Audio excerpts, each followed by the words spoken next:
Everybody tells you to fix the place up before you sell. Nobody tells you what it's actually worth to you, because there are two completely different buyers out there and they want opposite things from you. One pays a little extra for a home that's done. The other takes a lot off for the one that isn't. Sellers treat repairs as a math problem. Spend X, get Y back. That's not what's happening.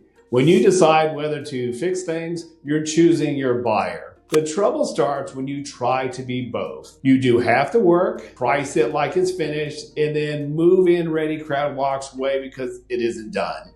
And the bargain hunters walk away too because it isn't cheap. That's the house that sits. So let's talk about what each buyer is worth, which one there are more of, and what it costs you to skip the work. So number one, two buyers, two prices.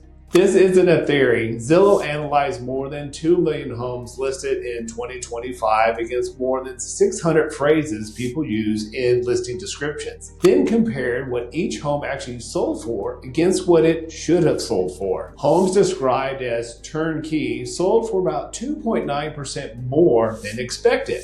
Remodeled homes came in at 2.2% above similar homes that didn't mention updates. So doing the work pays, and it pays modestly. Now, here's the number that should stop you. Fixer-uppers sold for 14% less than expected. Read those together because the gap is the whole story. Finishing the job gets you low single digits. Not finish it costs you double digits. Your downside is roughly 6 times your upside. That's not a coin flip with a small edge. That's a lopsided bet. And most sellers have never seen it laid out that way. Number two, the two pools aren't the same size either. Both buyers exist. There are a lot more of one than the other. A survey of more than 2,000 homeowners found that 62% bought a move-in ready home and only 28.1% bought a fixer-upper. And the small pool is wearing out. Given the choice again, 88% of fixer-upper owners say they would do something different, and better than 1 in 5 say that they'll skip the fixer-up entirely. One of Zillow's senior economists named the reason. When affordability is tight, the last thing buyers want is another expensive project waiting for them. A finished house gets financed over 30 years. Your project doesn't. They have to write a check for the next month on top of everything else that they just paid for. So as is still a real option.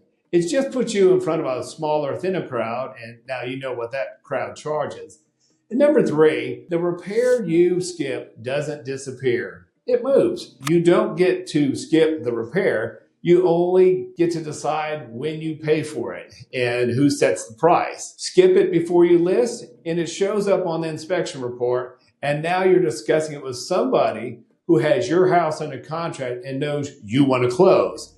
You're not negotiating from your kitchen anymore. You're negotiating from their side of the table. Sellers are catching on, but not fast enough. 39% of sellers heading into this year expected to make concessions. 46.2% of sellers who actually closed in May made one, the highest May share Redfin has ever recorded. So sellers are underestimating this by about 7 points. The bill comes either way. The only question is whether you pay for it at your number or their number. So before you spend $1, answer the question first. Which buyer am I selling to? If it's one who wants it done, the work is positioning, and we should talk about which specific pieces matter for your house at your price point.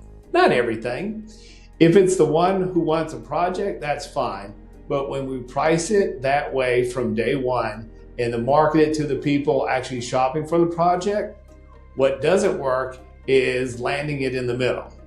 That's a conversation, not a guess. So call, text, or email us anytime. Walk me through your house, and I'll tell you honestly which way I'd take it and what I think it's worth either way.